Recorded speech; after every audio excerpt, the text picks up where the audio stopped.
که چا د شیطاني وسوسې راځي او دغه رنګ یې د دغه وسوسو نه تنګ شوی وي. بعض وخت انسان دا ګمان کوي چې هسې نه زه په دې باندې کافر نه شم، هسې نه دا مسله ونه شي، هسې نه دا مسله ونه شي.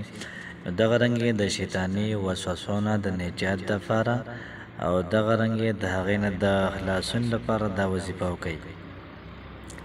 بسم الله الرحمن الرحیم. السلام علیکم ورحمت الله وبرکاته. امید در کوم چې تاسو ټول به ټیک ټاک یې، د صحت نه به مزې اخلئ. الله پاک هم خوشحاله آباد ساته. نن چې کومه زموږ وظیفه ده، دا وظیفه ډېره زیاته پاورفل او ډېره زیاته زبردسته وظیفه ده. اکثر زموږ داسې رونه وي چې هغوی ذهني مریضان شوي وي. اکثر زموږ خویندې داسې وي چې هغه ذهني مریضانې شوي وي. هغوی دا ذهن باندې ځان دباو راولي، لکه دا پلانکې سوچ ذهن ته رالی، دا سوچ ذهن ته رالی، ذهن ته دا وسوسه راله، دا وسوسه راله. بعض وخت کې هلکه داسې ګمان کوي چې هلکه دا کومې وسوسې ماته راځي، هسې نه په دې باندې زه کافر نه شم. یو صحابي پیغمبر علیه صلات وسلام ته وایي د الله رسوله وایي دا راته ووایه چې یو خبر راته کومه چې وکړمه که ویې نه کړم. پیغمبر علیه صلات وسلام ته فرمایل چې ویې کړه. بیا دا صحابي نبي کریم علیه صلات وسلام ته فرمایي د الله رسوله هسې نه راته قهر نه شي. نبي علیه السلام قهر کړم نو خپل خبره وکړه. دا صحابي وایي چې د الله رسوله کله کله داسې وسوسې راشي ذهن ته او کله کله داسې خبر ذهن ته راشي، زه یم هسې نه زه په دې باندې کافر نه شم. نو پیغمبر علیه صلات وسلام ورته یو ناشنا جمله وویله او دغه جمله د سرو زرو په اوبو باندې د لیکلو ده او ډېره زیاته ناشنا اغلا جمله یې وویله.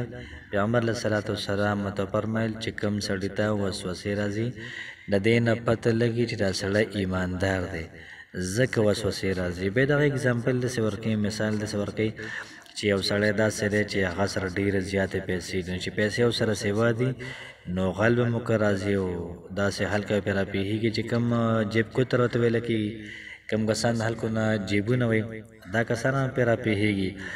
دغه رنګ یې د دوی کور ته غله دا به ډېر زیات ځي. بل یو سړی داسې دی چې هغه سره پیسې میسې نشته دی، نو د هغوی کور ته به غل دا نه ځي. نو یاد ساتئ چې کوم سړی ایماندار دی، نو ایماندار سړي ته به وسوسې ډېرې زیاتې راځي.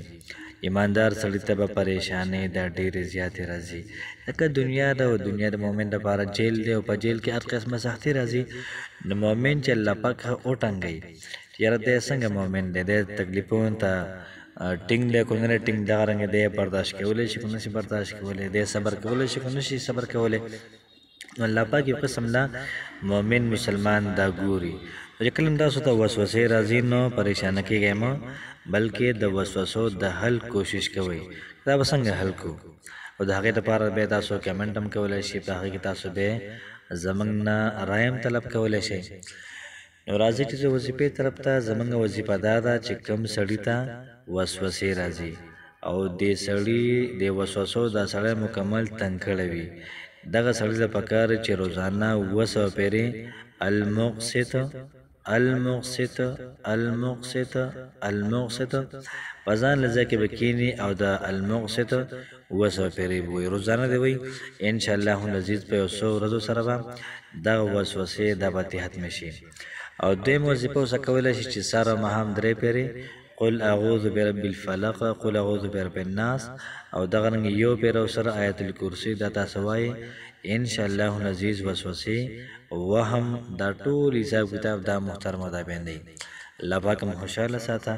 السلام علیکم ورحمت الله وبرکاته.